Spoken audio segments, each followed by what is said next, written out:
أعوذ بالله من الشيطان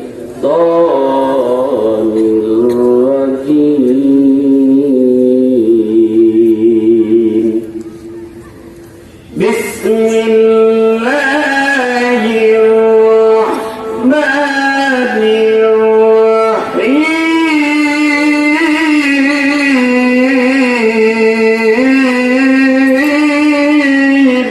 الله أكبر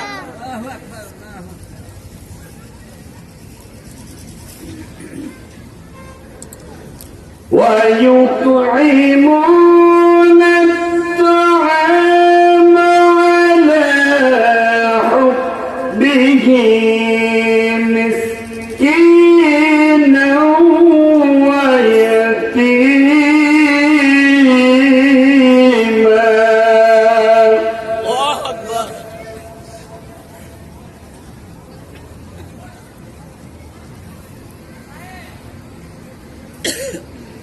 على حبه مسكينا ويتيما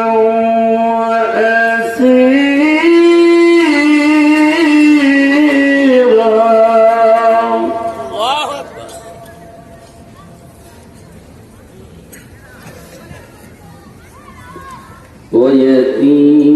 ويتيما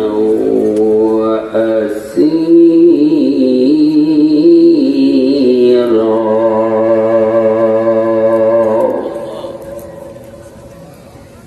آمنت بالله صدق الله مولانا العظيم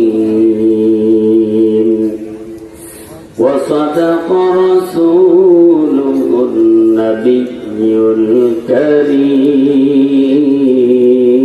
الكريم ونحن على ذلك من الشاهدين والشاكرين والحمد لله رب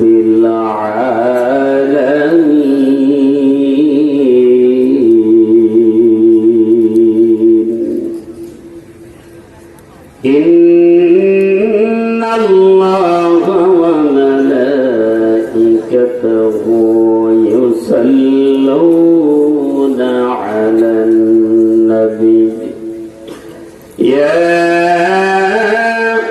أيها الذين آمنوا صلوا عليه وسلموا تسليما সকলে দরুদ ইব্রাহিম পড়েন اللهم صل على محمد وعلى آل محمد كما صليت على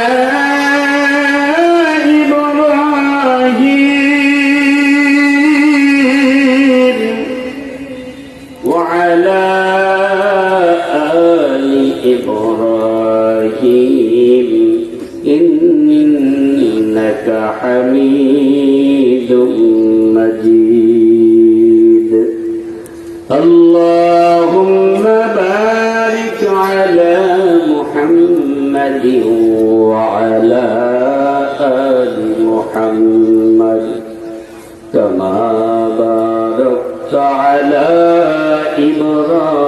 إبراهيم وعلى آل إبراهيم إنك حميد مجيد لا إله إلا الله لا إله إلا الله لا إله إلا الله لا إله إلا الله لا إله إلا الله لا إله إلا الله لا إله সকলে জবান খুলে বলি লা ইলাহা ইল্লাল্লাহ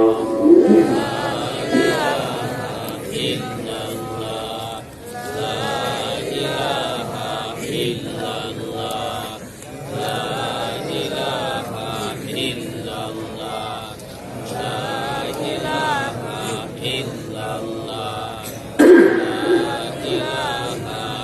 এরা থেকে আসলেন নেমে সকলের মাঝে তিনি,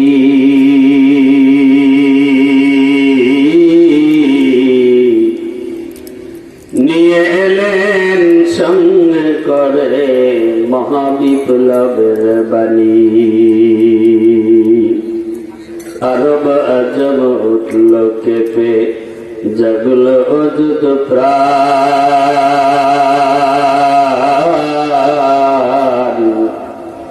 কি ছিল সে বাণীর মাঝে, জানেন আল্লাহ মহান, লা ইলাহা ইল্লাল্লাহ।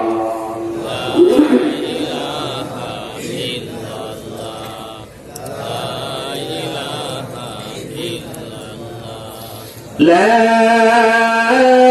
إله إلا الله محمد رسول الله صلى الله عليه وسلم। যেমন কি কাছারি বাড়ি হাফিজিয়া মাদ্রাসা হাফেজ ছাত্রদের দস্তারবন্দি উপলক্ষে 17তম বার্ষিক ওয়াজ মাহফিল, মাহফিলের মোহতারাম সভাপতি হযরত উলামায়ে কেরাম, বিভিন্ন এলাকার থেকে আসা মুসল্লি ভাইরা আমার, পর্দার আড়ালে অবস্থানরত মা ও বোনেরা, আল্লাহ সুবহানাহু ওয়া তাআলার দরবারে শুকরিয়া যে আল্লাহ সুবহানাহু ওয়া তাআলা দুনিয়ার সমস্ত ফিতনা ফাসাদ থেকে ফারেক করে, সমস্ত গুনার পরিবেশ থেকে ফারেক করে আপনার আমার হায়াতের জিন্দেগির থেকে মূল্যবান সময়, অল্প কিছু সময় কোরআন এবং হাদিসের মজলিসে, আল্লাহ ওয়ালাদের মজলিসে, উলামায়ে কেরামদের মজলিসে আজকের এই মাহফিল মাদ্রাসা কর্তৃক আয়োজিত মাহফিল। এখানে লেখা হয়েছে হাফেজ ছাত্রদের দস্তারবন্দি পাগড়ি প্রদান করা উপলক্ষে এই ওয়াজ মাহফিল। এই মাহফিলে আসতে বেড়া কে কে বেজার হয়েছেন হাত তুলে। কেউ বেজার হন নাই? সবাই খুশি? কম না বেশি? আওয়াজে তো বোঝা যায় সব ডায়রিয়া রোগ। কম না বেশি? দুর্বল হয়ে গেছেন আপনারা? হ্যাঁ, শরীরে যত শক্তি আছে সব কাঁচাই করে একবারে গলার কাছে নিয়ে আসেন। কোরআনের মজলিসে কোরআনের আওয়াজ হবে, ওয়াজ মাহফিল ভিতরে আল্লাহ তাআলার নাম নেওয়া হবে।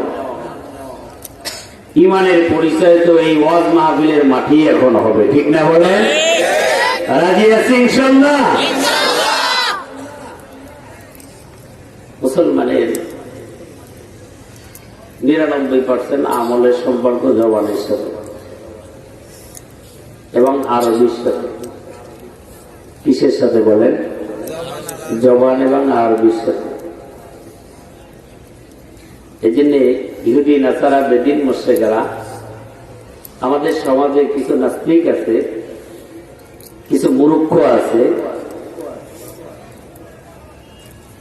তারা বলে আরবি শিক্ষা করলে ভাত পায় না। আরবি শিখলে ভাত পাইতা না, মৌলবী মোল্লা এলাপ কি ভাত পাইতা না। আমিও একেবারে গ্যারান্টি দিয়ে দিই, আরবি যদি না শিখতে পারে তুমি জান্নাত পাইবা না, পরিষ্কার জান্নাত পাইবা না। আরবি শিখলে যদি ভাত না পায়, ধরে নিলাম পরে বলি ভাত না পায়, আমিও বলি তুমি আরবি না শিখলে জান্নাত পাইবা না, পরিষ্কার পাইবা না। মুসলমানদের 99% আমল জবান এবং আরবির সাথে সম্পর্ক। বলবেন হুজুর কিভাবে? ঘরের থেকে বের হইবেন, ঘুমের থেকে শুরু করি, ঘুম থেকে উঠলেন, দোয়া আছে না? আলহামদুলিল্লাহিল্লাযী أحيانا بعدما أماتنا وإليه النشور الله أكبر বলেন বাংলায় বললাম না আরবিতে বললাম আপনি তো আরবি পছন্দ করেন না আপনার জন্য এটা নেই তাহলে পারলেন না ঘরের থেকে বের হইবেন বের হওয়ার সময় দোয়া আছে বিসমিল্লাহি তাওয়াক্কালতু আলাল্লাহ আছে নেই বলেন খুব ভালো করে বুঝবেন ঠান্ডা মাথায় বসবেন ব্রেন খুলে একেবারে সুন্দর করে বোঝার চেষ্টা করবেন ও মুসলমান এখন যদি ক্লিয়ার ভাবে না বুঝেন সামনে এমন সময় আসতে আছে তখন বুঝবারও টাইম আপনি পাবেন না অতএব ঘরের থেকে বের হইবেন সেখানেও দোয়া আরবিতে বের হয়ে যাবেন কোথায় ঘুমের থেকে ওঠার পর একটু টয়লেটে যাবেন টয়লেটে যেতে হলে সেখানেও দোয়া আছে না নাই আল্লাহুম্মা ইন্নী আউযু বিকা মিনাল খুবুসি ওয়াল খাবাইস দোয়া আছে আরবিতে টয়লেট থেকে বের হইলেন বের হওয়ার সময় সেখানেও দোয়া আছে غفرانك الحمد لله الذي اذهب عني العذاب আসনা বলেন দোয়া কোথায় যাবেন ওযু করতে যাবেন ওযুর শুরুতেও দোয়া আছে ওযু শেষ করলেন দোয়া আছে ও মুসলমান মসজিদে ঢুকবেন ফজরের নামাজের জন্য বলেন তো দোয়া আছে বিসমিল্লাহি ওয়াসসালাতু ওয়াসসালামু আলা রাসূলিল্লাহি আল্লাহুম্মা ইফতাহ লি আবওয়াবা রাহমাতিক দোয়া আছে না নাই বলেন না বাংলায় যায় বলবেন আমি মসজিদে ঢুকে বললাম দোয়া আছে একটা বিষয় খেয়াল রাখবেন যতগুলি দোয়া বলবো সব দোয়ার ভিতরে আমার মাওলা পাকের নাম আছে মসজিদে ঢুকলেন মসজিদে ঢুকে 2 রাকাত নামাজ যদি সম্ভব হয় পড়বেন পড়লেন নামাজের শুরু থেকে শেষ পর্যন্ত জবান বন্ধ করে নামাজ আসেনি বলেন নাই জবান আল্লাহু আকবার বলবেন আবার সালাম ফিরানোর আগ পর্যন্ত সব জায়গায় জবানের কাজ আল্লাহু আকবার বলে দাঁড়াইলেন এত শুরু হয়ে গেল জবানের কাজ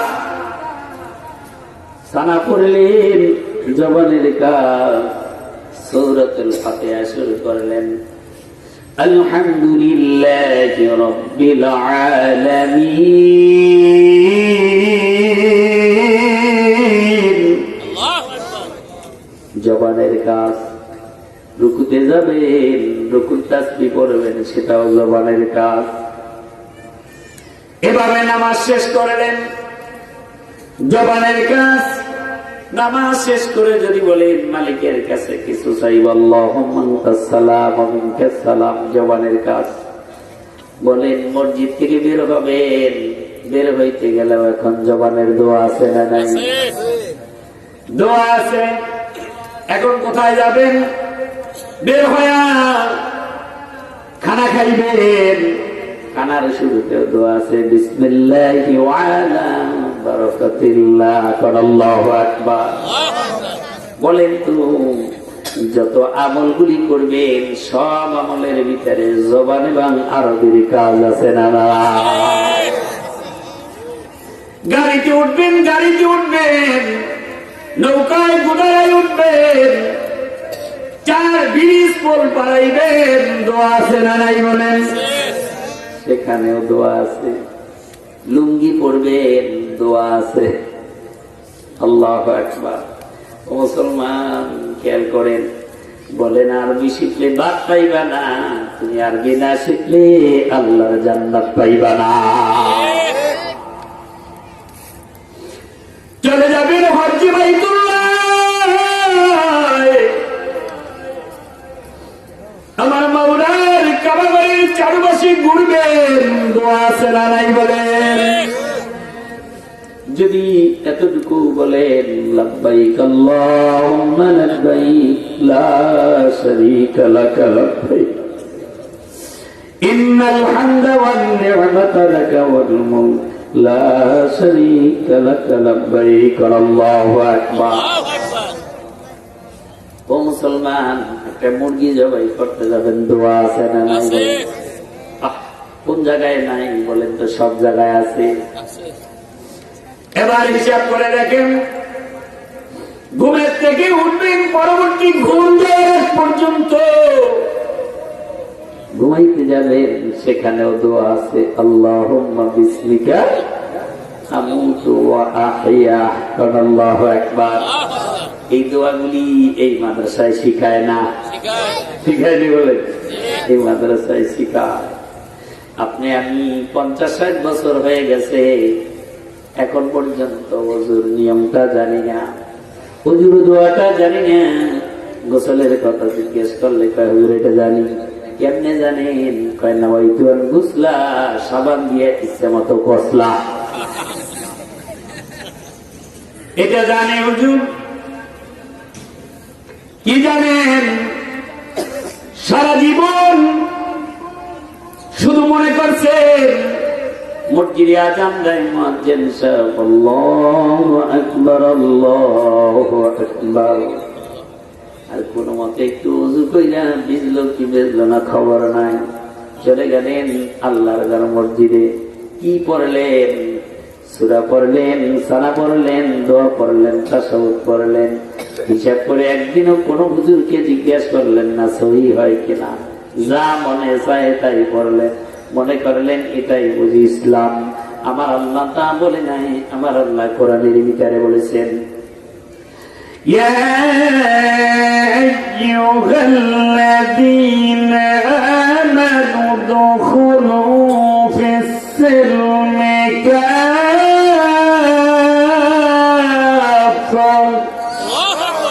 একটু আরো বলে বাড়াই বলেন আল্লাহু আকবার। আমার আল্লাহ বলে নাই শুধু মসজিদে আযান দিলেই মসজিদে যাবে, এই বুঝি ইসলাম, এই বুঝি শেষ হয়ে গেল। আমার আল্লাহ তা বলে নাই। আমার আল্লাহ বলেছে, ও মুসলমান, সব জায়গায় পরিপূর্ণ ভাবে ইসলামকে মেনে নিতে হবে। সব জায়গার ভিতরে ইসলাম। তোমার রান্নাঘর থেকে শুরু করে রাষ্ট্র পর্যন্ত ইসলাম, ঘুমের থেকে শুরু করে ঘুম থেকে উঠবে পরবর্তী ঘুম পর্যন্ত ইসলাম। ঠিক কিনা বলেন?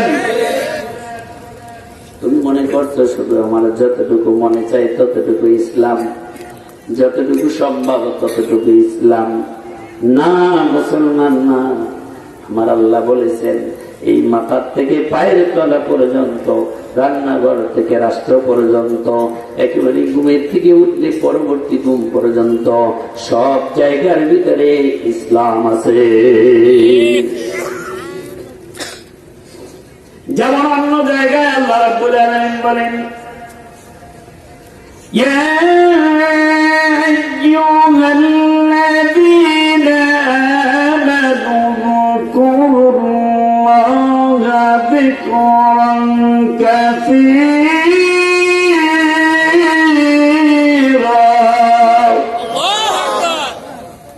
কত সুন্দর আল্লাহ বলেছেন, হে ঈমানদার বান্দাগণ, তোমরা আল্লাহ পাকের জিকির বেশি বেশি করো, বেশি বেশি করে করো, বেশি বেশি করে আল্লাহকে স্মরণ করো। সকাল থেকে সন্ধ্যা পর্যন্ত, সন্ধ্যা থেকে সকাল পর্যন্ত আল্লাহ পাকের জিকির করবে। বলেন তো, যদি শুধু জবান দিয়ে বলি লা ইলাহা ইল্লাল্লাহ সারাদিন করতেই থাকি, তাহলে কোন সময় খাইব, কোন সময় ঘুমাইব, কোন সময় কথা বলবো, কোন সময় ব্যবসা বাণিজ্য করব, এগুলি কখন করব? আবার কোরআন শরীফের অন্য জায়গায় দেখেন আল্লাহ কি বলেছেন, وَمَا خَلَقْتُ الْجِنَّ وَالْإِنسَ إِلَّا لِيَعْبُدُونِ।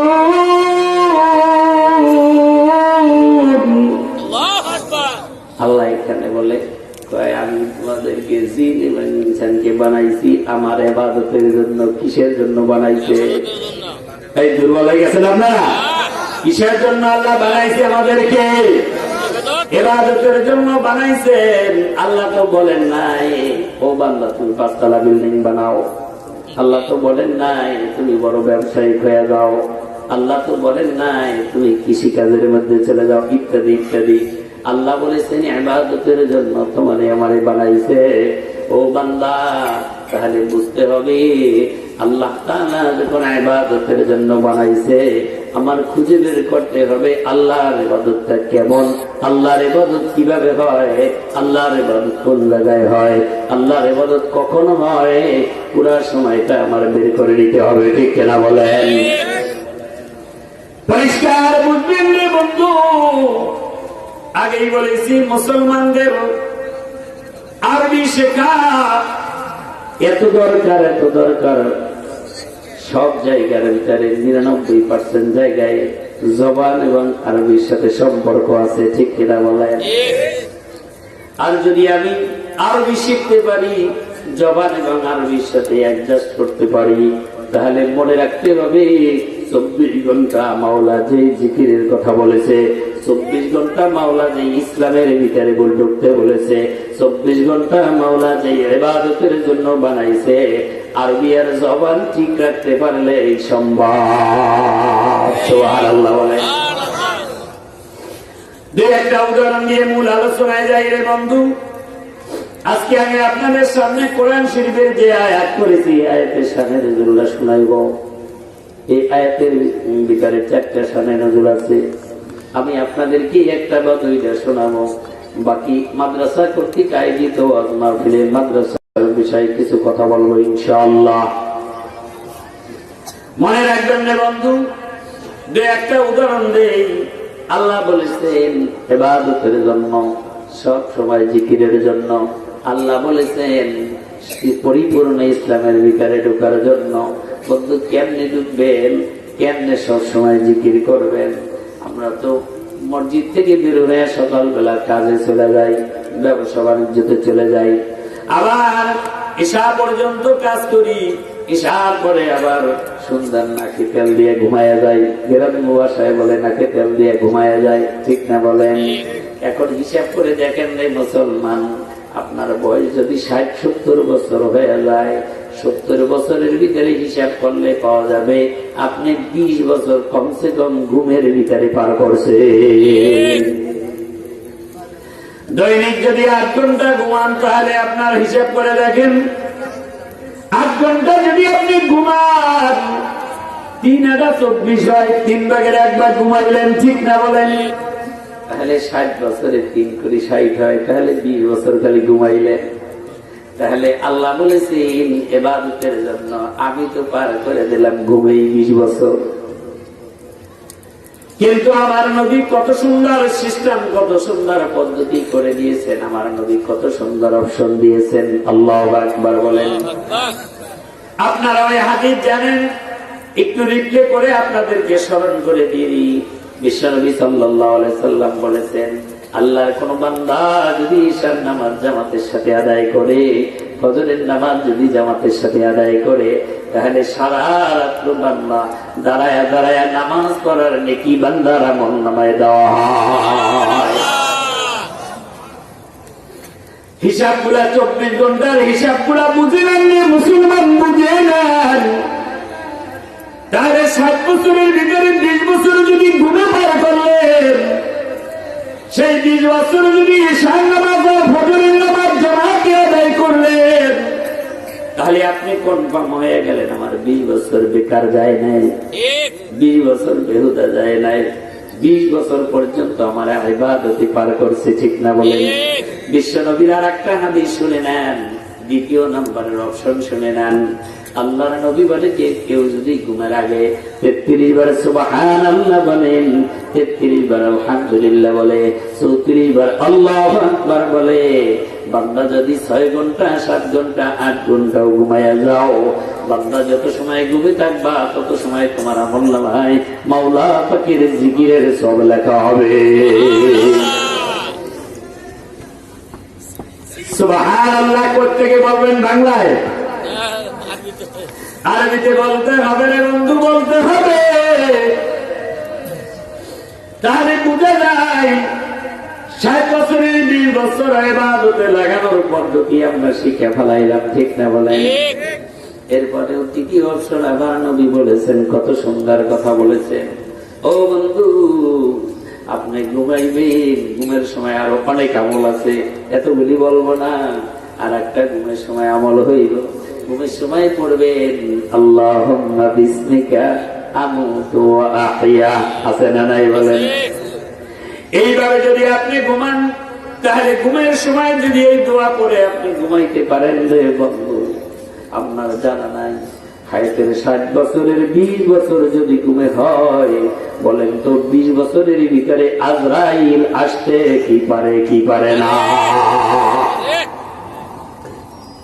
তাহলে সবচেয়ে বড় কথা, রাত্রে যদি আমি 6 ঘন্টা 8 ঘন্টা ঘুমে পার করে নিই বন্ধু, এই 6 ঘন্টা 8 ঘন্টার ভিতরেও কিন্তু আজরাইল আসতে পারে, আপনার আমার জানা নাই।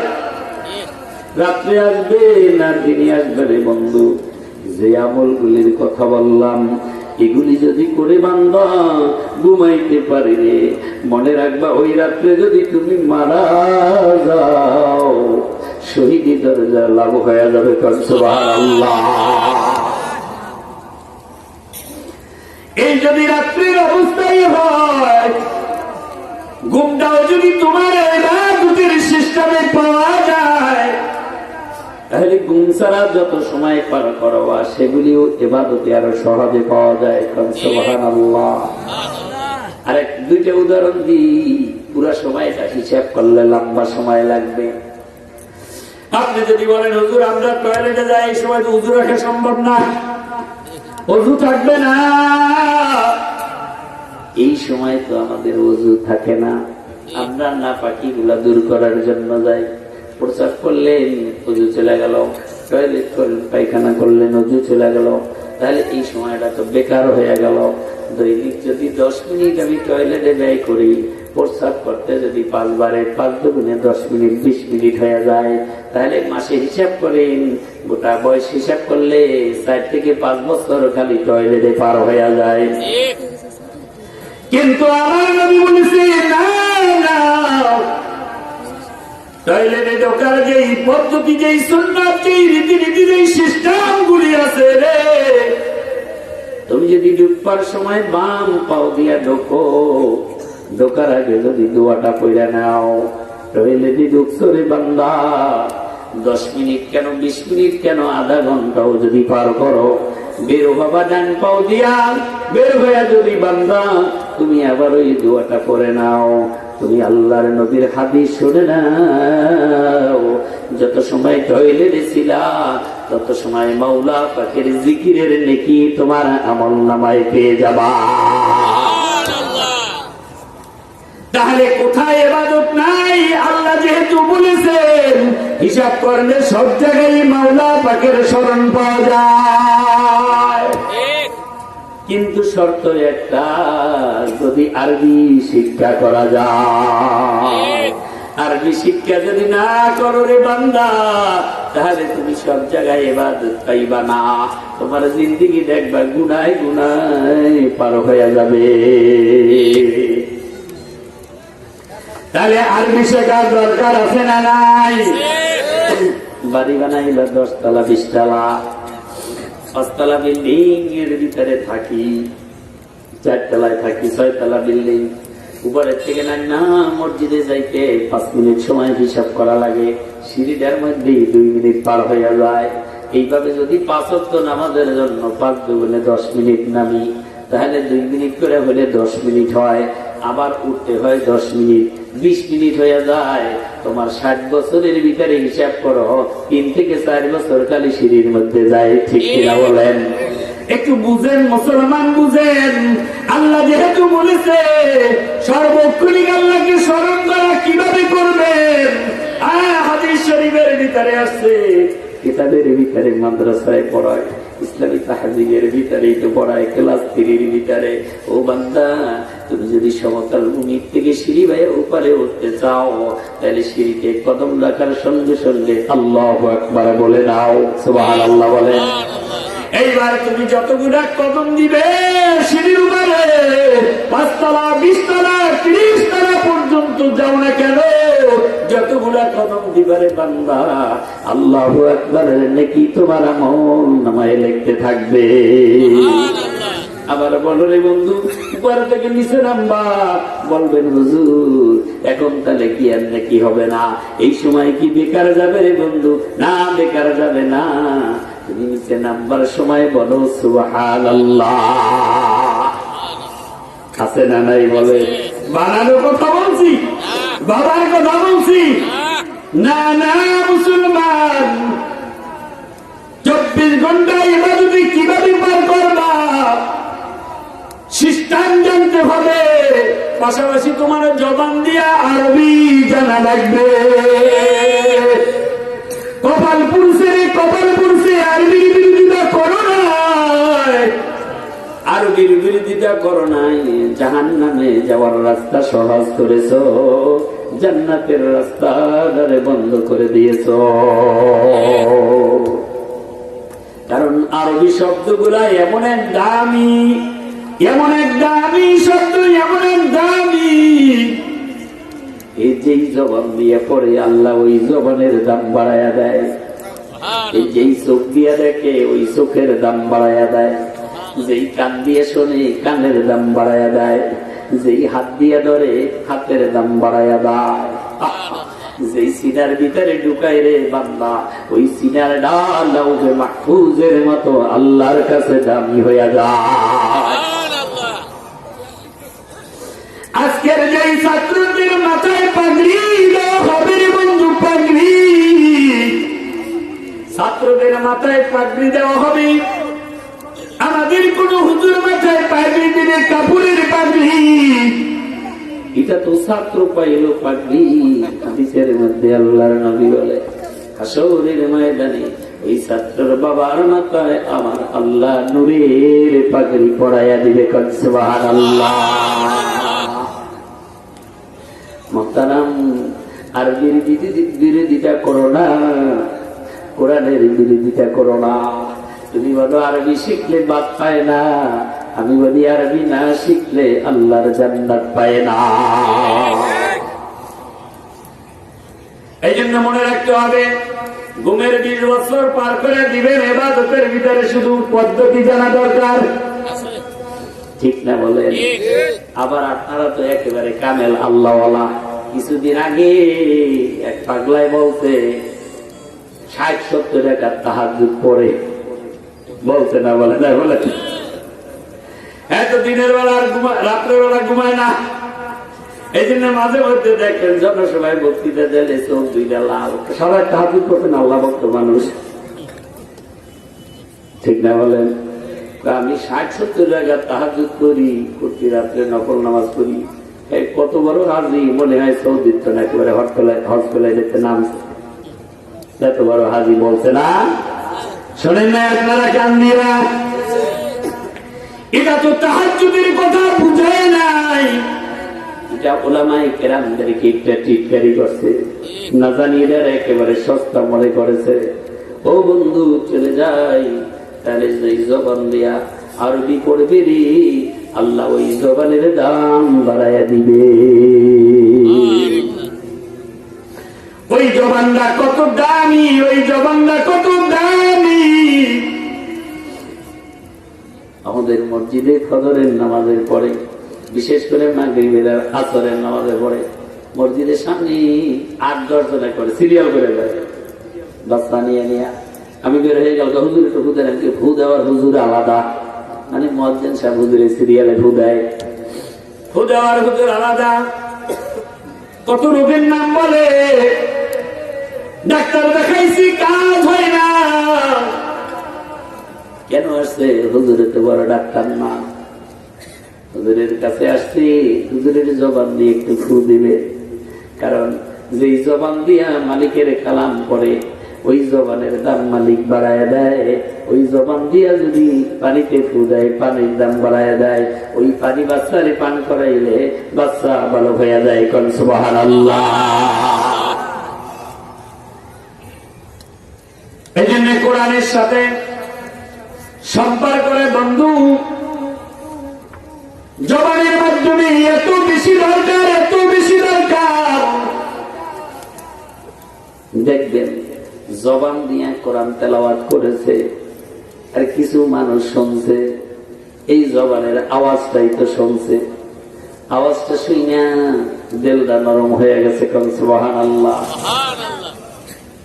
কোরআন শরীফের কথা আল্লাহ বলেছেন, কোরআন তেলাওয়াত শুনলে দুই ধরনের মানুষের ঈমানী শক্তি বাড়ে। ইন্নামাল মুমিনুনা আল্লাযীনা ইযা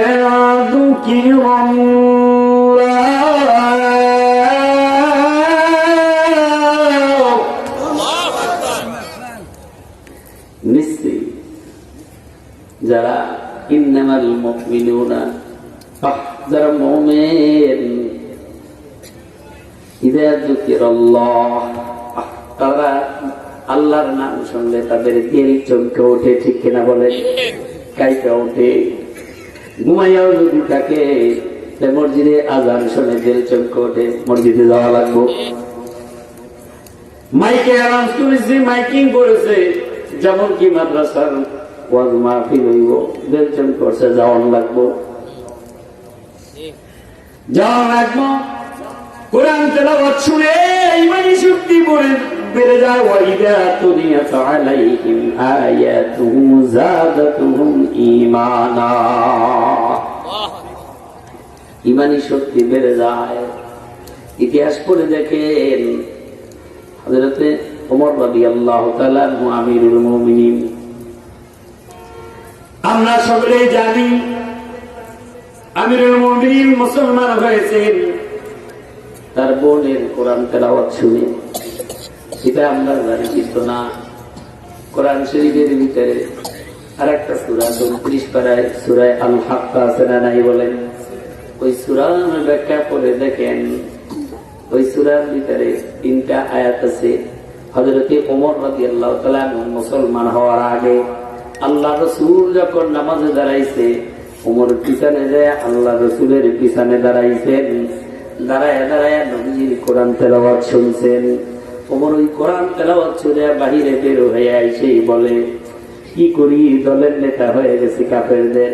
মুসলমান হওয়ার পরে ওমর বলে, ওই দিন রাসূলের পিছনে দাঁড়ায়া 4টা আয়াত শুনেছি, আমার মন চাইছিল তখনই আমি নবীর কাছে হাতে হাত দিয়া মুসলমান হইয়া যাই। কোরআন তেলাওয়াত শুনলে এত ভালো লাগে, এত ভালো লাগে। সেই জন্যই তো কোরআন পড়নেওয়ালা ছাত্রদের বড় দাম। একটু পিছনের দিকে তাকাই, কোরআনে জিজ্ঞাসা করেন, ও কোরআন তোমার বাড়ি কোথায়?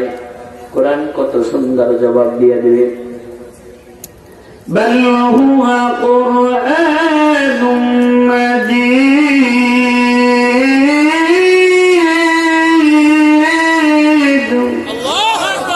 সবাই বলেন আল্লাহু আকবার, আরো জোরে বলেন আল্লাহু আকবার। ফি লাওহিন মাহফুজ।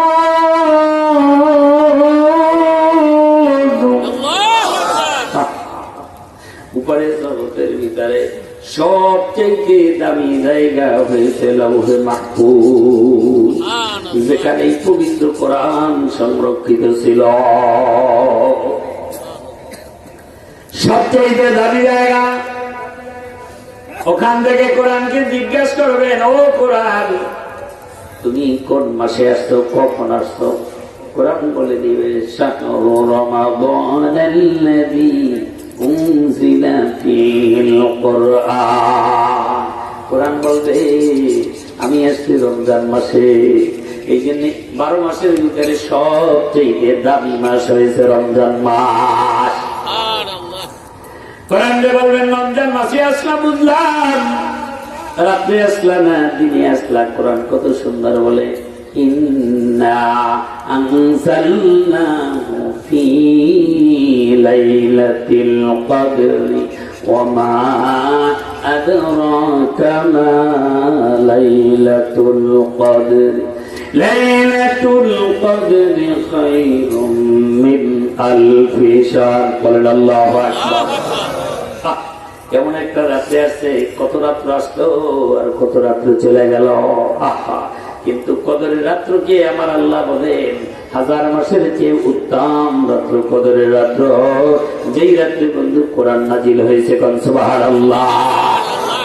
তাহলে বুঝলাম ওই উপরের জগতের ভিতরে সবচেয়ে দামি জায়গা, আবার যেই মাসে আছে ওই মাস সবচেয়ে দামি, আবার যেই রাত্রে আছে ওই রাত্র সবচেয়ে দামি।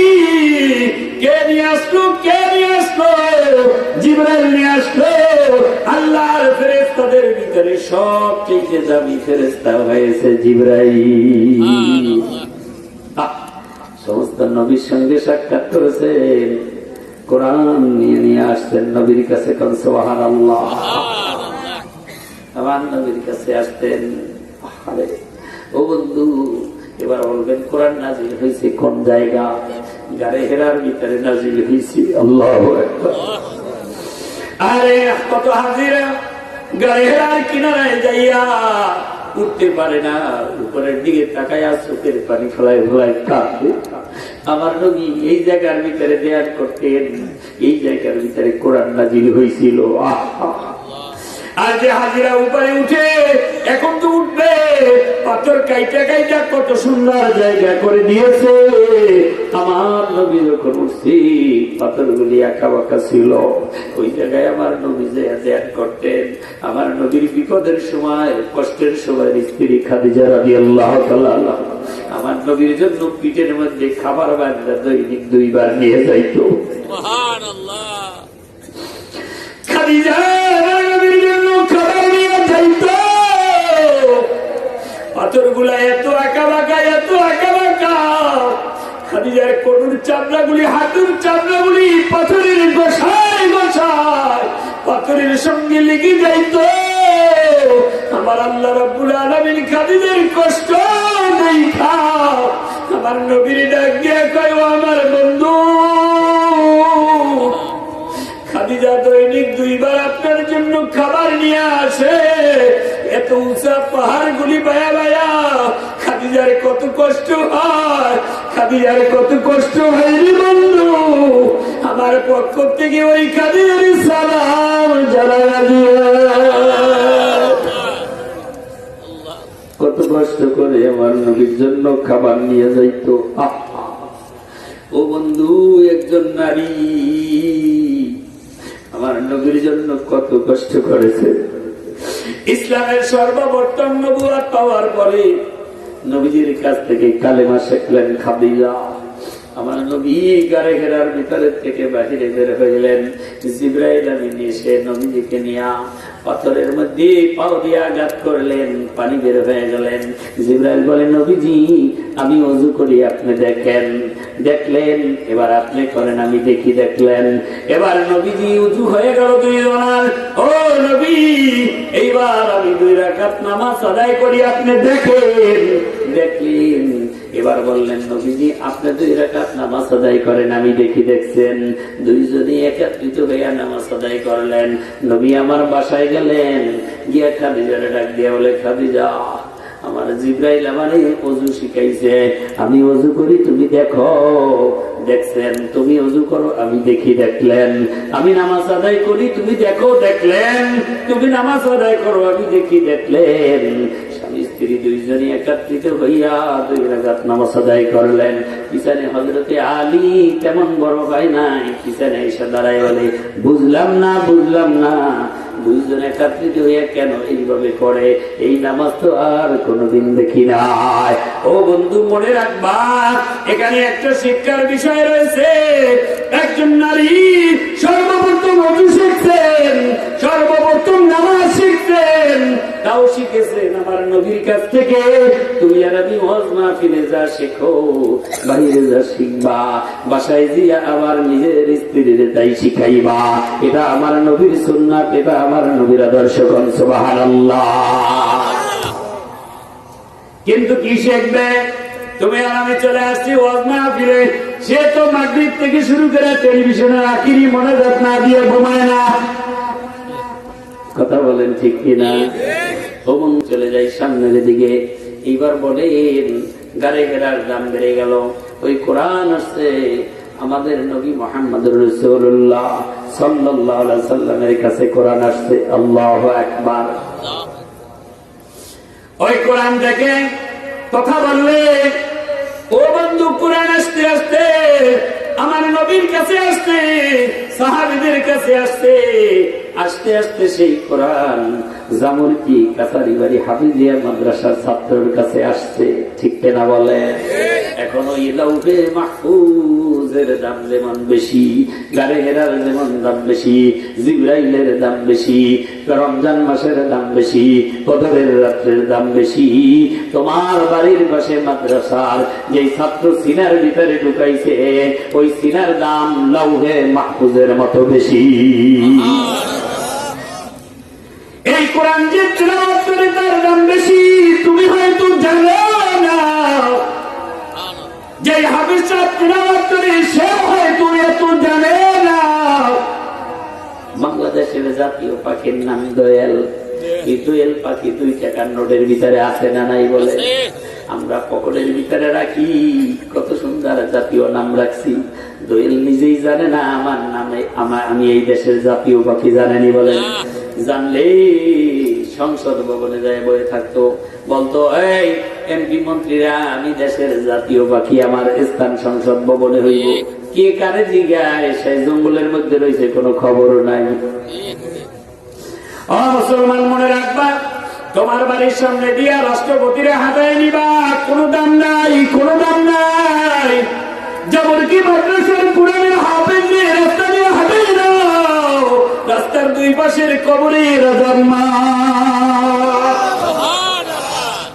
ওর কদমের দাম বেশি, ওর কদমের দাম বেশি।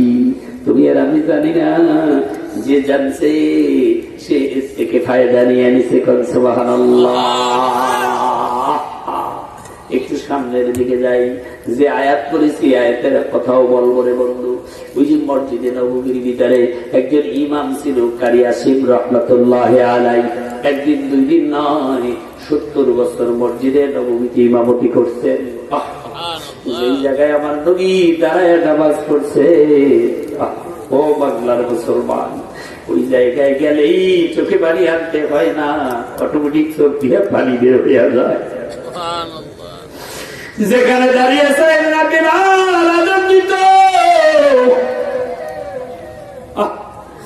বেলাল আযান দিত, বেলালের কণ্ঠের আওয়াজ বন্ধু কয় কিলো দিত। তোমার আমার জবানের আওয়াজ ধরে নাও যদি 1 কিলো যায়, বাইকের আওয়াজ যদি 5 কিলো যায়, কিন্তু বেলালের আওয়াজ 5 কিলো নয়। বেলালের জবানের আওয়াজ আর সে আজিম পর্যন্ত পৌঁছে যাইত। দাঁড়িয়ে আজান দেয় সেই জায়গা আজও আছে। আমার নবী যেখানে দাঁড়িয়ে নামাজ পড়তেন সেই জায়গা আজও আছে। পাশেই তো আমার নবী শুয়ে রয়েছেন। ওই জায়গাটার নাম তো রিয়াজুল জান্নাত। পিলার গুলি গোল্ডেন কালারের, ওখানে দেখবেন পর্দা দিয়ে ঘেরাও করে রাখে, সব মানুষকে ঢুকতে দেয় না। ও বন্ধু, যারা ওখানে ঢুকে নামাজ পড়ে আমার নবীর মাথার কিনারায়, নচেত আমার নবীর পায়ের কিনারায় দাঁড়াইয়া আমার নবীর সালাম দেয়, চোখের পানি পরে কান্দে। ও মুসলমান, নবীর মুহাব্বত যারা দিলের ভিতরে থাকে, চোখ দিয়ে দরদর করে পানি বের হয়ে যায়। এখন আল্লাহু আকবার। কারি আসিম রহমাতুল্লাহ আলাইহি 70 বছর পর্যন্ত ঈশার নামাজের পরে কোরআন তেলাওয়াত করতেন। তেলাওয়াত করতেন। হঠাৎ করে আল্লাহর বান্দা যখন কোরআন তেলাওয়াতে যখন ছাত্রদের সামনে গেলেন, অথবা হাদিসের 10 যখন দেওয়ার জন্য গেলেন, হঠাৎ করে ছাত্র আশ্চর্য হয়ে গেলেন। ও উস্তাদ, আজকের দেখি পুরা মজলিসটা সুগ্রানে ভরপুর হয়ে গেছে। এত সুন্দর সুগ্রাম তো কোনোদিন পাই নাই। কি ব্যাপার, কি ব্যাপার, এত সুন্দর সুগ্রাম কোত্থেকে আসলো? আল্লাহর বান্দা ডাক দিয়ে বলে, আমি তো প্রতি রাত্রে কোরআন তেলাওয়াত করে শুই, মধুর কণ্ঠে কোরআন তেলাওয়াত করি। কত সুন্দর তাদের কোরআন তেলাওয়াত, কত সুন্দর তাদের কোরআন তেলাওয়াত। তেলাওয়াত করে রাত্রে যখন ঘুমায়, ঘুমের মধ্যে স্বপ্নের মাধ্যমে নবী মুহাম্মদুর রাসূলুল্লাহ হাজির। সুবহানাল্লাহ বলেন। আমার নবী ডেকে বলে, ও কারিয়াসিন, তোমার যে ঠোঁট দুইটা দিয়া মাওলা পাকের কালাম তেলাওয়াত করো, আমার কাছে তোমার তেলাওয়াত এত ভালো লাগে, এত ভালো লাগে। আমার নবী কারিয়াসিনের মাথাটা দইরা নবীর ঠোঁট দুইটা কারিয়াসিনের ঠোঁটের সঙ্গে লাগাই একটা চুমা দিয়ে দিছে। সুবহানাল্লাহ। যেই না চুমা দিয়ে দিছে, আল্লাহর বান্দার ঘুম ভেঙে গেছে। যেই ঘুম ভেঙে গেছে, তখন গোটা গড্ডা আলো, গোটা গড্ডা সুবাসে খুশবুতে ভরে গেছে, গ্রামে ভরে গেছে। এইবার আল্লাহর বান্দা যখন ক্লাসে যায়, পুরা ক্লাস রুমটা সুগ্রামে ভরপুর হয়ে যায়। কেন গো, কেন গো? কোরআন তেলাওয়াত করেছে যেই জবান দিয়া, ওই জবানের আল্লাহ রাসূলের জবান লাগাইছে, যার কারণে ওই বান্দার জবানটা মৃত্যু পর্যন্ত তার জবান দিয়া সুগ্রাম বের হয়েছে। কোন সুবহানাল্লাহ। বন্ধু, মাওলা পাকের কালাম কত ভালো লাগে রে বন্ধু, কত ভালো লাগে। সামনে চলে যাই রে বন্ধু, একটু দিলটা নরম করে বসেন। হয়তো কোরআনের মহাব্বতে কোরআনের কথা শুনলে আল্লাহ দিল নরম করে দিয়ে চোখ দিয়ে পানি বের হয়ে যেতে পারে রে বন্ধু। যে আয়াত পড়েছি আপনাদের সামনে, সূরা দাহার আয়াত, দাহার থেকে তেলাওয়াত করেছি আপনাদের সামনে। 8 নম্বর আয়াত আপনাদের সামনে তেলাওয়াত করেছি। আয়াতটা যদিও ছোট, আয়াতটা শুধু 3টা ব্যাপার বিষয় নিয়ে নাজিল হয়েছে। অর্থাৎ 3টা বলতে এতিম মিসকিন কয়েদি যারা থাকে তাদেরকে নিয়ে এই সূরাটা নাজিল হয়, এই আয়াতটা নাজিল হয়। সংক্ষেপে এর শানে নজুলটা শুনি, এরপরে আলোচনাটা করি। কেন আজকের বেছে নিলাম এটাই, কেন বেছে নিলাম এটাই?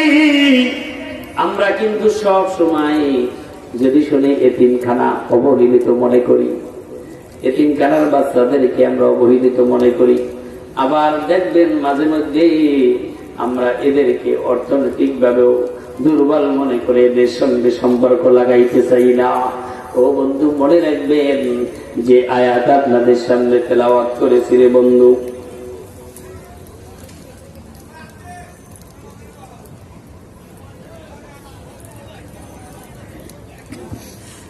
ও বন্ধু, যে আয়াত তেলাওয়াত করেছি একটা শানে নজুল শোনাই। কারণ একটা সাদি বিদায় করছে, একটা শানে নজুল শোনাই। আল্লাহর নবীর 2 জন নাতি হাসান এবং হুসাইন রাদিয়াল্লাহু তাআলা অসুস্থ হইলেন। অসুস্থ হয়ে গেছে হইলে আল্লাহর নবী সকালবেলা গেছেন ফাতেমার বাড়িতে দেখার জন্য। যে দেখে সত্যি হাসান এবং হুসাইন খুব অসুস্থ। আল্লাহর নবী দেখে বললেন, ও ফাতেমা, হাসান এবং হুসাইনের জন্য কিছু মানত করো, আল্লাহ হয়তো সুস্থ করে দেবে। কি মানত করবেন? ফাতেমা রাদিয়াল্লাহু তাআলা তখন 3টা রোজা মানত করলেন। হযরতে আলী এবং ফাতেমা আয়াতের শানে নজুল শোনেন। আরো অনেক বদরের যুদ্ধের এই বিষয় নিয়েও এটার শানে নজুল আছে। আমি সহজ সরল ভাবে একটা আপনাদের সামনে বলি। 3টা রোজা মানত করলেন, কিন্তু ফাতেমা আলীর ফ্যামিলি তো বড় সম্পদশালী নয়। মানত করলেন রোজা, প্রথম দিন রোজা রাখলেন। রোজা রাইকা সারাদিন রোজা রাখার পরে ইফতারির জন্য কয়েকটা রুটি মাত্র বানাইলেন। রুটি বানাইয়া রুটি সামনে নিয়ে হযরতে আলী আর ফাতেমা বসলেন। সারাদিন রোজা রাখার পরে ইফতার করবেন। এখনো মুহূর্তে দরজার কিনারায় এসে একজনে ডাক দিয়েছে, ও আলী, আমি এতিম মানুষ আসছি, বড় ক্ষুধা লাগছে, আমার ক্লান্ত হয়ে গেছি। হযরতে আলী ফাতেমাকে ডেকে বলেন, ফাতেমা রে, একজন গরিব মানুষ আসছে, এতিম আসছে, এতিমের জন্য এই ইফতারের রুটিগুলা দিয়ে দেওয়া যায়নি। ফাতেমা ডাক দিয়ে বলে, স্বামী আর দেরি করার দরকার নাই, প্রয়োজনে আমরা শুধু পানি দিয়ে ইফতার করব। রুটিগুলা ওই ব্যক্তি তিন ব্যক্তিকে দিয়ে দেন। এই তিন বেচারাকে রুটিগুলা দিয়ে দিলেন, শুধু পানি পান করলেন ইফতারে, আবার সেহরির সময় শুধু পানি পান করলেন। বলেন আল্লাহু আকবার। পানি পান করলেন, পরের দিন আবার রোজা রাখলেন। রোজা রাখলে সারাদিন কষ্ট কইরা আবার কিছু আটা দিয়ে রুটি বানাইলেন। এইবার ইফতার সামনে নিয়ে আবার বসলেন, রুটি নিয়ে দুইজন স্বামী স্ত্রী বসছেন, ইফতার করবেন। দ্বিতীয় দিন চলে রে বন্ধু, যখন বসছে ইফতারের পূর্বে একজন মিসকিন এসে দরজার কিনারায় আওয়াজ করলো, ডাক দিয়া বলে, আলী রে, ক্ষুধায় ক্লান্ত হয়ে গেছি, আলী রে কিছু খাবার থাকলে আমারে দিয়ে দাও। হযরতে আলী ফাতেমার চেহারার দিক তাকাই, দেখে ফাতেমা কি বলে, কি বলে। ফাতেমা ডাক দিয়া বলে, স্বামী আর দেরি করার দরকার নাই, যেহেতু বড় ক্ষুধার্ত ব্যক্তি আসছে, আমাদের চাইতে বেশি ক্ষুধার্ত হইতে পারে। ও স্বামী, তাড়াতাড়ি করে রুটিগুলা তাদেরকে দান করে দেন। কোন আল্লাহু আকবার। কয়েকদিন হইল বলেন? দ্বিতীয় দিন হয়ে গেছে রে বন্ধু। এই দ্বিতীয় দিন হওয়ার পর আবার পানি পান করে রোজা রাখলেন। এইবার তৃতীয় দিন আবার যখন ইফতার করার জন্য কয়েকটা রুটি বানাইলেন। ও মুসলমান, কেমন ইমানি পরীক্ষা, কেমন ইমানি পরীক্ষা! ভালো করে বোঝনে মুসলমান, তুমি আর আমি এতিম আর গরিব মিসকিন দেখলে, মাদ্রাসা এতিমখানা দেখলে গার মোড়াইয়া অন্যদিকে নিয়ে যায়। দেখো রে হযরতে আলী আর ফাতেমা এতিম মিসকিনের সাথে কত সম্পর্ক। আর যেগুলা নাস্তিক, যেগুলা আবু জাহেল মার্কা, এগুলা কিন্তু এতিম মিসকিন, এতিমখানা, মাদ্রাসা, মসজিদের সঙ্গে সম্পর্ক রাখতে চায় না। কোরআন শরীফে সূরাতুল মাউন পড়ে দেখবেন, আওয়াইতাল্লাযী ইউকাযযিবু বিদ্দীন।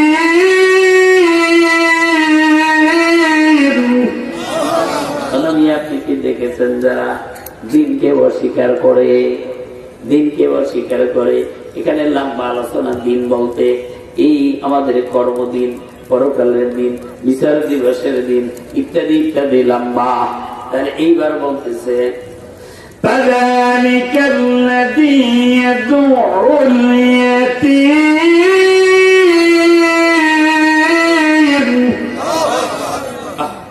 দেখতেছেন যারা এতিমদেরকে গলা ধাক্কা দিয়ে বের করে দেয়, এতিমদের সম্পদ লুণ্ঠন করে খায়, গরিবদের সম্পদ গুলি খেয়ে ফেলায়, রাস্তার জন্য গম আসতে সব খায় ফেলায়, আর বলে আমি দেশ দশের খেদমত করি। গরিব মানুষ আরে বাড়ির পাশে তার সম্পদ গুলি খায়, গরিবের জন্য চাউল আসতে খায় ফলায়, গরিব মানুষের জন্য বিস্কুট আসছে, বিস্কুট গুলা খায় ফলায়, গরিবের জন্য টিন আসছে, টিন গুলা নিয়ে নিজের বাড়ি কাজে লাগায়। আছে না নাই বলেন? বলেন দেশ দশের খেদমত করি, তার মানে দশের খেদমত, দশের নাই দেশের, নিজে খায় দশের। এটার নাম হইল দেশ দশের খেদমত। বুঝলেন না? দেশের দেবে দেশের, 10 জন দেবে দেশের, নিজে খাইবে দশের। এটার নাম হচ্ছে দেশ দশের খেদমত। ও বন্ধু সামনে যাই, ও বন্ধু সামনের দিকে যাই। এবার আল্লাহ রাব্বুল আলামিন বলে, ও নবী আপনি কি দেখেছেন যারা দিনকে অস্বীকার করে তারা কারা? তারা এতিমদের গলা ধাক্কা দিয়ে বের করে দেয়, মিসকিনদেরকে খাবার দেয় না, খাবার দিতে উৎসাহিত করে না, বরঞ্চ কেউ দিলে আর শরীর জ্বলে। কেন দেয়, কেন দেয়, কেন দেয়? দেখবেন মাদ্রাসার ছাত্ররা অনেক সময় কালেকশন করলে, মাদ্রাসার কালেকশন করলে শরীর তখন জ্বলে। কি দরকার এত দেওয়া? দরকার কি? কেন দেওয়া দরকার? এই বিভিন্ন ভাবে সমালোচনা করে। এটি মনে রাখবেন, এক লাস্ট পর্যায়ে তারা দিনকে অস্বীকার করে, দিনকে অস্বীকার করে। তৃতীয় দিন আবার যখন সারাদিন ক্লান্ত, 3 দিন হয় খায় নাই, খায় নাই, আবার রুটি নিয়ে যখন ইফতারের জন্য বসে, মুহূর্তের মধ্যে একজন কয়েদি আসামির সংবাদ আসছে, আলী রে ওই কয়েকটি জেলখানার মধ্যে বড় কষ্ট করে রে আলী, খাবার থাকতে কিছু খাবার দাও। আলী ফাতেমার মুখের দিকে তাকায়, দেখে ফাতেমা কি বলে, 3 দিন হয়ে গেল খাবার খায় না, খাবার খায় না। ফাতেমা ডাক দিয়ে বলে, স্বামী রে, আর অপেক্ষা করার দরকার নাই, দেন তাড়াতাড়ি করে দিয়ে দেন। সুবহানাল্লাহ। দেখছেন নি বন্ধু, এই প্রসঙ্গে আমার আল্লাহ কোরআনের আয়াত নাযিল করে আল্লাহর নবীর কাছে জানায় দেয়, ও নবী কতই না উত্তমেরা যারা এতিম আর মিসকিনদের জন্য, কয়েদিদের জন্য নিজেদের সব সম্পদ গুলি উৎসর্গ করে দেয়। আল্লাহু আকবার। শুধু কি তাই, শুধু কি তাই, কোরআন শরীফের ঘটনার বন্ধু হযরতে আলী নামাজে দাঁড়াইছেন, আল্লাহু আকবার বলে। নামাজের মধ্যে একজন ভিক্ষুক এসে কয়, আলী রে কিছু দান করো। আলী মনে মনে কয়, হায় রে, সময় পাইলি না নামাজের মধ্যে ভিক্ষা চাইলি। যে আলী রুকুতে চলে গেছে, এখন কয় মুসলমান খালি হাতে ফিরাইয়া দেয় না। আলী মনে মনে ভাবে, কি ব্যাপার, নামাজের মধ্যে কি দান করা যায়? আপনার আমার কাছে নামাজে ভিক্ষুক গাইলে মনে মনে বলবেন, কি অপেক্ষা কর, সালামটা ফিরাইয়া নি। কয় নাম্বারের ফকির হয়েছে দেখি, ঠিক না বলেন?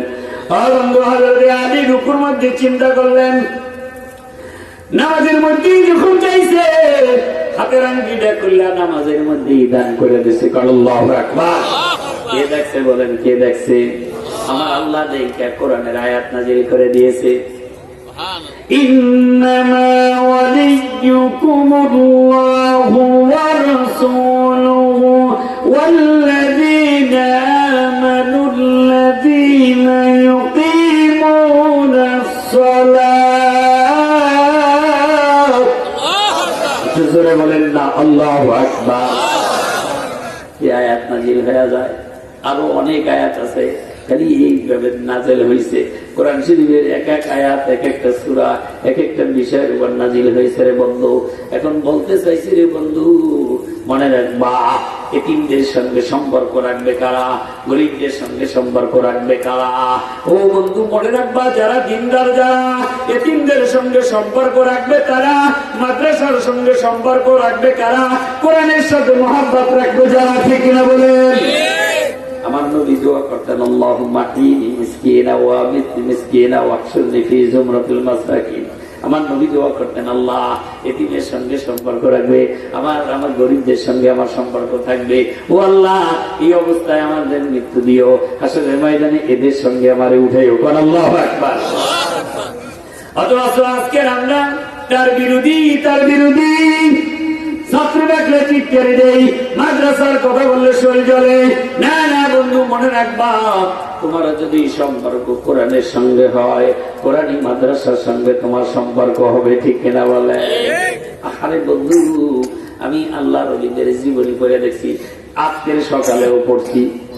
আজকের সকালের কিতাব থেকে পড়া একটা ঘটনা আপনাদেরকে শোনাই। আব্দুল শাইখ আব্দুল কাদের রায়পুরী রাহমাতুল্লাহ আলাইহির ঘটনা আজকে সকালেই পড়েছি। বড় আফসোস লাগলো পইরা। দেওবন্দ মাদ্রাসায় গেছি, যাই বলে হুজুর, তখন দাখিলার ভর্তির সিস্টেম বাতিল হয়ে গেছে, জায়গা নাই, এখন আর ভর্তি করা হবে না। যাই বলে হুজুর, কষ্ট হইলেও একেবারে ভর্তি করে নেন, আমার খাদ্য খাবারের কিছু লাগবে না, শুধুমাত্র ক্লাসে বসার একটু জায়গা করে দেয়। হুজুর বলে, অনেক বারংবার বলার পরে ভর্তি করে নিছে। এখন আব্দুল কাদের রায়পুরী রহমাতুল্লাহ আলাইহি সারা দিনে কিছুই খায় না, শুধু ক্লাসের সময় ক্লাস করে। দুপুরবেলা ছাত্ররা সব খানা খাইতে যায়, আব্দুল কাদের রায়পুরী মসজিদের টিউবওয়েল থেকে 2 গ্লাস পানি পান করে মসজিদে সিজদায় পড়ে কাঁদে। যেমন গরিব, যেমন বোর্ডিংয়ে তো চান্সই পায় নাই। ও বন্ধু, এইবার রাত্রে যখন খানা টাইম হয়, সব ছাত্ররা পেট ভরে খানা খাইয়া ঘুমায়। আব্দুল কাদের রায়পুরী হুজুরদের কাছ থেকে ছুটি নিয়ে কয়, হুজুর আমি একটু বাইরে হোটেলে যাই, বাইরে খানার জন্য যাই। আল্লাহর বান্দা মাদ্রাসার গেটটা পার হইয়া বাজারে গেছে, 10টা বেজে গেছে, দেখে বাজারের সব দোকানদাররা দোকানপাট বন্ধ করে ফেলাইছে। আব্দুল কাদের রায়পুরি ফলের দোকানের পাশে যায়, দেখে দোকানদাররা পচা পচা ফলগুলি, অনেক ফলের মধ্যে পোকাও বের হইতে আছে, ডাস্টবিনের মধ্যে ফালাইয়া বাড়িতে চলে গেছে।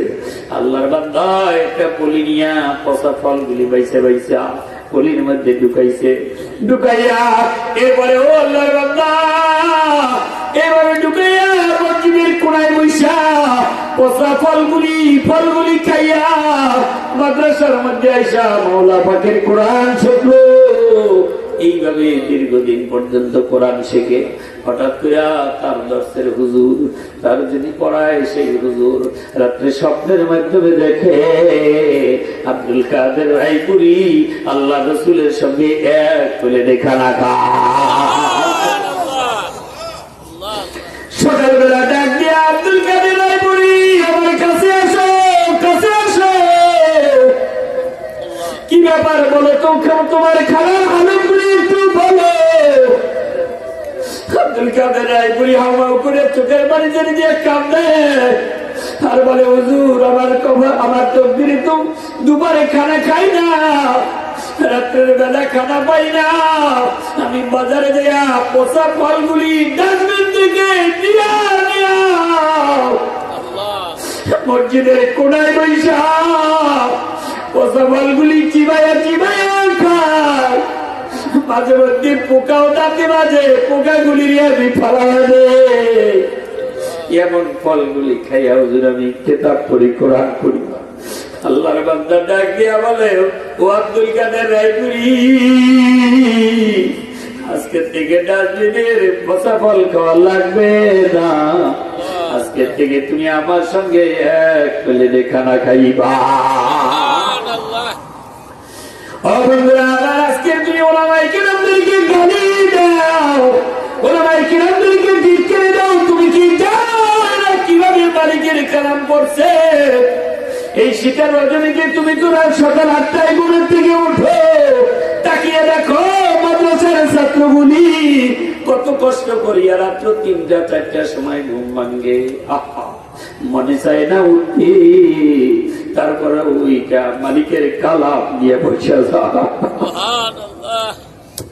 তাদের সম্পর্ক মালিকের সঙ্গে, তাদের সম্পর্ক মদিনার রাসূলের সঙ্গে। বন্ধু আমি শেষ করবো 5 মিনিটের ভিতরে, আমার বয়ান শেষ। ও বন্ধুরা আমার মনে রাখবা, ইতিহাস করে দেখো দেওবন্দ মাদ্রাসার, ইতিহাস করে দেখো বাগদাদের মাদ্রাসায় নিজামিয়ার, ইতিহাস করে দেখো মঈনুল ইসলাম হাটাজারি মাদ্রাসার বন্ধু। এই বড় বড় মাদ্রাসার ইতিহাসগুলি পড়ে দেখবা, এদের ভিতরে থেকে যারা বের হয়ে আসছে এরা সব আল্লাহওয়ালা হয়েছে, এরা সব মদিনার রাসূলের সঙ্গে সম্পর্ক লাগাইছে। সুবহানাল্লাহ বলেন। অতএব দেওবন্দ মাদ্রাসার ইতিহাস পড়ে দেখো, কাসিম নাজমী রাহমাতুল্লাহি আলাইহি ছোটখাটো কোন আল্লাহর ওলি নয়, বড় মাপের আল্লাহর ওলি, মাদ্রাসার বড় হুজুর, মাদ্রাসার বড় মুহতামি। কেমন ছিলেন? ছাত্রদের খাবারের বাড়ি টাইনা টাইনা খাবার পৌঁছে দিত, ছাত্রদের রাত্রের বেলা ছাত্রদের টয়লেট গুলা পরিষ্কার করত, প্রস্রাবখানাগুলি পরিষ্কার করত, রেস্টুরেন্টে চলে যেত। নতুন ছাত্ররা যদি গাড়ি থেকে নাইবা মাদ্রাসায় যাইবে, যাই বলতো আমার কাছে তোমার টেরান্ডা দাও, আমার কাছে তোমার ব্যাগটা দাও। আরে বড় হুজুর মাথার মধ্যে কুলির মতো বোঝা নিয়া এরপরে গিয়া মাদ্রাসায় পৌঁছে যেত। ও বন্ধু হঠাৎ করে বন্ধু ওই মাদ্রাসার ভিতরে বোর্ডিং এ খাবার নাই। এখন তো তুমি আর আমি বোর্ডিং এ কত ভালো খাবার, ডাউলের মধ্যে টমেটো দেয়, ডাউলের মধ্যে টক দেয়, জলপাই দেয়। ও বন্ধু আমি নিজের কথাই বলি, একটা কারগুজারি শোনাই। ডাউলের মধ্যে এমন পরিস্থিতি হয়েছে, শুধু তেল যদি না বাঁচত ওই ডাউল দিয়ে ওযু করা যাইতো। এমন সময় এলমে দিন শিকার কত কষ্ট করে ওলামায়ে কেরামরা শিখছে। আর এখন তো কত ভালো খাদ্য খাবার পাওয়া যায়। কোন কোন মাদ্রাসায় রে বন্ধু খাবার ছিল না, দেওবন্দ মাদ্রাসায় খাবার নাই। ওস্তাদ আল্লাহর ওলি ডাক দিয়া বলে ছাত্রদেরকে সময় বাবারা সব সকালে বাড়িতে চলে যাইবা। কই কেন? কয় কোনো খাবার নাই, বলিঙ্গি কোনো চাল নাই, সব বাড়িতে চলে যাইবা। ছাত্ররা বলে হুজুর না খাইয়া হইলেও আল্লাহর কোরআন শিখবো। সুবহানাল্লাহ। বাড়িতে যাইব না। আল্লাহর ওলি রাত্রে আর ঘুমায় নাই, তাহাজ্জুদ নামাজ পড়িয়া পুরান একটা পোশাক পড়িয়া চলে গেছে লঞ্চ স্টেশনে। যাইয়া রুমাল একটা পুরান রুমাল পড়িয়া যেই দেখে লঞ্চের থেকে নামে বড় বড় ব্যাগ, আল্লাহর ওলি দৌড় দিয়ে যায় বলে আমি কুলি, আমার কাছে ব্যাগটা দাও। কয়টা টাকা দিও, তোমার গন্তব্যস্থানে পৌঁছে দি। আল্লাহর ওলি চেহারার দিক টাকায় কয় আপনারা দেখলে মনে হয় না আপনি কুলি, দেখলে মনে হয় না আপনারে দেওয়া যাবে না, যার ব্যাগ ধরে সেই দেয় না। আল্লাহর ওলি লঞ্চের কোনায় বৈশা চোখের পানি গলায় কাঁদে। ওই চোখের পানিগুলা কত দামি, কত দামি। চোখের পানি গলায় কাঁদে আল্লাহ এমনি দিন শেখা ছাত্রদের জন্য কুলির কাজ ভাই জানে না, তাও কেউ দেয় না। কি করবো রে মাওলা। কানতে কানতে হঠাৎ করে একটা লোক আসছে, বড় একটা ট্রেন নিয়ে কুলি খুঁজতে আছে, কেউ আসেনি কুলি। আল্লাহর ওলি দৌড় দিয়ে যায়, আমার কাছে দেন। এইবার একটু রুমালটা নামাইয়া গেছে, কেউ যেন চেনে না, পোশাক তো পুরানটা পড়ে গেছে, কেউ যেন বোঝে না। আল্লাহর ওলি যায় কয় তাড়াতাড়ি করে আমার কাছে দেন। দিছে মাথায়, হাঁটতিছে হাঁটতিছে, মালিক সামনে হাঁটে, আল্লাহর ওলি পিছনে পিছনে হাঁটে। কিছু দূর যাওয়ার পর মালিক মাথা ঘুরে পিছনের দিক তাকাইছে, তাকায় দেখে ট্রেন আল্লাহর ওলির মাথায় নাই, ট্রেন হাওয়ার উপর নিয়ে যায়, আল্লাহর ওলি জমিন দেখাইতে যায়। দেখাই দৌড় দিয়ে পাঁচজনে কান্দে বলে হুজুর বেয়াদবি হয়ে গেছে, মাফ করে দেন। আপনি সাধারণ কোন কুলি নয়, আপনি আল্লাহর ওলি ছাড়া কেউ না। হুজুর আপনার কাছে আর যাওয়া যাইবে না। হুজুর বলে না, আমি নিয়ে পৌঁছে দিই, বিনিময়ে কিছু টাকা দিবা। ওই টাকাগুলি আমি দিনের রাস্তায় ব্যয় করব। ও বন্ধু মা, এই কথা বলার সঙ্গে সঙ্গে এই ব্যক্তি ডাক দিয়ে কয়, ও আল্লাহর ওলি ডাক দিয়ে বলে বাবা তুমি এই টাকা এই ট্রানগুলি নিয়ে কই যাইবা? কয় হুজুর আমি যাব, ঈশার নামাজ পড়ে বাসায় এসে ঘুমাইছি, কোরআন পড়ে ঘুমাইছি, স্বপ্নের মাধ্যমে আল্লাহ রাসূল আমারে ডাক দিয়ে কয় এ আব্দুল করিম চিরাঙ্গদের আলমারি ভরে টাকা নিয়ে বসে রয়েছো, আর আমার মাদ্রাসার ছাত্ররা না খাইয়ে রয়েছে। আল্লাহু আকবার বলেন। হুজুর আমি ওই মাদ্রাসায় টাকাগুলি নিয়ে যাবো। আল্লাহর ওলি ডাক দিয়ে কয় বাবা আমি তো ওই মাদ্রাসার বড় হুজুর। আল্লাহু আকবার বলেন। তাহলে বোঝা যায় এই কোরআনী মাদ্রাসার সঙ্গে, এই মাদ্রাসার সঙ্গে, এই কোরআনী মাদ্রাসার সঙ্গে মদিনার রাসূলের সঙ্গে সম্পর্ক আছে না নাই? আজকে একটু পরীক্ষা হয়ে যাক। আমার আল্লাহ রাব্বুল আলামিন বলেন বান্দারে তুই যদি কোরআনের মহব্বতে এমন একটা সময়, যে সময় বাতিলরা কোরআনী আলোচনা করতে দিতে চায় না, কোরআনী মাদ্রাসা রাখতে চায় না, কোরআনের আওয়াজগুলি বন্ধ করে দিতে চায়, এমন একটা মুহূর্তে রে বান্দা তুমি তোমার সম্পদ দিয়া একজন কোরআনের সৈনিক হয়ে আমার এই বিপদের সময়, এই মুসিবতের সময়, এই বাতিলদের সামনে তোমার সম্পদ দিয়ে দাঁড়ায় গেছিলা। হাসরের ময়দানে বান্দা এই উসিলায় আল্লাহ মাফ করে দিতে পারে, ঠিক কিনা বলেন?